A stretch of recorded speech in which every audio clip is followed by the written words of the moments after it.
When I take a look at another example of where the government is using short-term thinking instead of long-term thinking,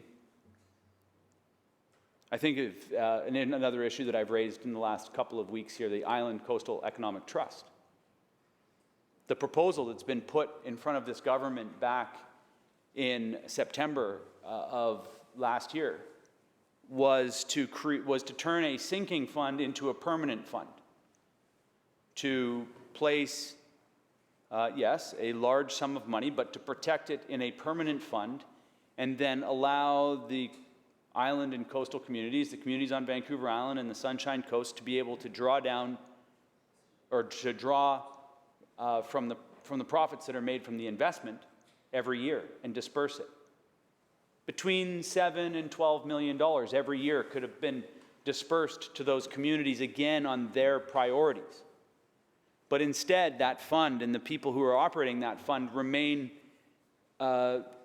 they have no idea as to whether or not they're going to be able to, or they're going to be required to shut down this year as they run out of money, or whether or not they're going to be supported in the short term, or what their long-term viability looks like. This is just a missed opportunity.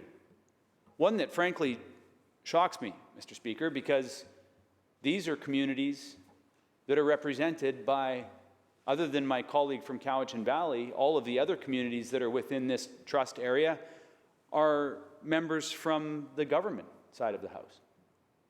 How it is that this was too complex an investment, and yet we see all of these other investments that are being made, scrambled out to the end of this year, seems to me like a complete and total missed opportunity.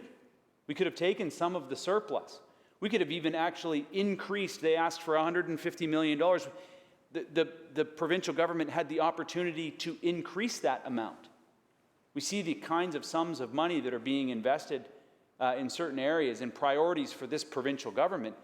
I think that so far, and I'm going to remain hopeful, so far, the message to the people that live on Vancouver Island and in those coastal communities is that they are not a priority for this government.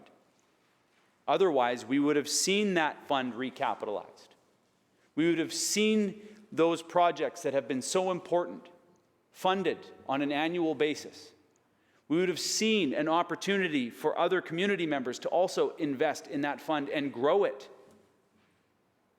making it a more impactful and a more powerful community economic development tool.